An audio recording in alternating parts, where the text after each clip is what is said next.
हर व्यक्ति चाहता है कि हम स्वस्थ रहें, सक्रिय रहें, दीर्घजीवी हों, लेकिन इसके लिए मूल में मजबूत पाचन प्रणाली का होना आवश्यक है।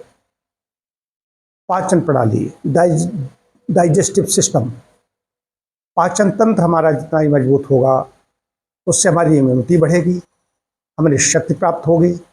जो कुछ हम भोजन ग्रहण करते हैं तो उससे हमें अच्छी भूख लगेगी, उससे मुझे तुष्टि मिलेगी, पुष्टि मिलेगी, संतुष्टि मिलेगी और देह काम करने योग्य बनेगी। पाचन शक्ति पर सब निर्भर है। पाचन शक्ति में भूख, पाचन, अवशोषण और मल विसर्जन, 4 चीजें हुई। मल विसर्जन अब बाद में आ जाइए। वैसे तो देखने में भूख पहले है, बच्चा पैदा हुआ तो रोया, उसको बाद में उसने मल विसर्जन नहीं, पहले क्या किया, पहले उसने स्तनपान किया, स्तनपान कराया गया तो भूख, लेकिन मल विसर्जन ठीक तरीके से नहीं होगा तो भूख प्रभावित हो जाएगी। तो अच्छी भूख के लिए मल विसर्जन, मलक्रिया का ठीक होना जरूरी है।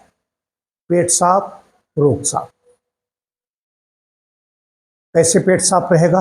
पेट साफ रहने के लिए आहार जो लेंगे, खाद्य पदार्थ जो हमारे होने चाहिए, उसमें कितना अम्लीय होना चाहिए, कितना क्षारीय होना चाहिए।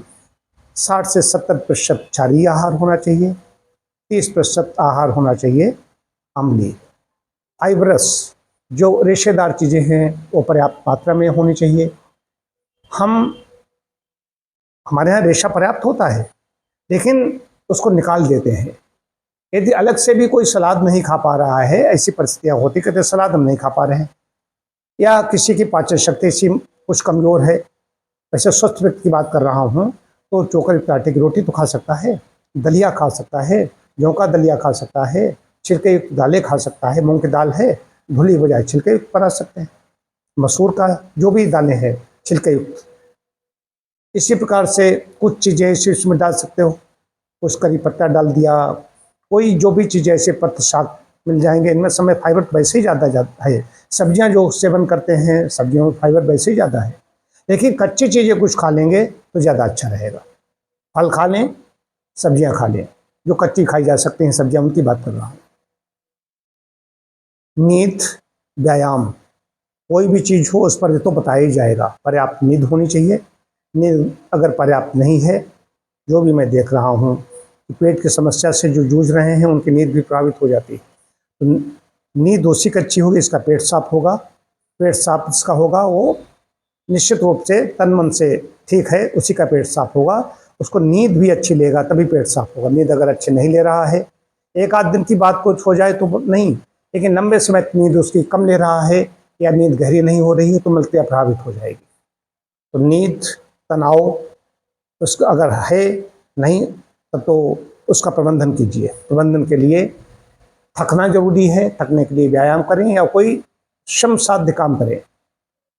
तनाव प्रबंधन के लिए ध्यान बहुत आवश्यक है, जब तब भी आवश्यकता है, जब करेंगे उससे भी तनाव प्रबंधन हो जाता है। व्यायाम हो गया। नशा रहित, नशा मुक्त जीवन, स्वस्थ जीवन के लिए आवश्यक है। मजबूत प्रणाली के लिए नशा रहित जीवन अच्छा है। जितने ज़्यादा हम नशे से दूर रहेंगे उतनी हमारी पाचन प्रणाली मजबूत होगी, उतनी हमारी इम्यूनिटी बढ़ेगी। बस इतना कर सकेंगे तो आपके पाचन प्रणाली मजबूत रहेगी। अब खाने की प्रक्रिया क्या है? जो कुछ खाएंगे अच्छी तरह से चबा करके खाना है, उसमें पर्याप्त लार मिले, इसका ध्यान रखना है। निश्चित समय पर खाना है, भूख लगने पर खाना है। पानी का सेवन, पानी भी इसमें पिएंगे पर्याप्त मात्रा में तो अच्छा रहेगा। कम पानी हो जाएगा वो भी कहीं न कहीं परेशान कर सकता है। पानी की कमी से बहुत लोग पानी कम पीते हैं तो उससे भी उनको कॉन्स्टिपेशन हो जाता है। और कॉन्स्टिपेशन हो गया, कब्ज हो गई, कब्ज 50 बीमारियों की जनक है, इसलिए कब्ज नहीं होगी, पर्याप्त पानी पीते रहेंगे। पानी पीने का उपयुक्त समय है सुबह सोकर के उठने पर, रात को सोते समय, खाना खाने से 1 घंटे पहले, नाश्ते से 1 घंटे पहले, और कोई भी चीज़ खाते हैं उसके 1-1.5 घंटे बाद। इसके अतिरिक्त जब भी पेट खाली रहे तब पानी पीना चाहिए। कुछ खा लिया है, कुछ लोग कहते हैं मुंह में थोड़ा हम डाल लेते हैं, कुछ पानी पीते हैं, वो ठीक नहीं है, वो कालांतर में परेशान करेगा।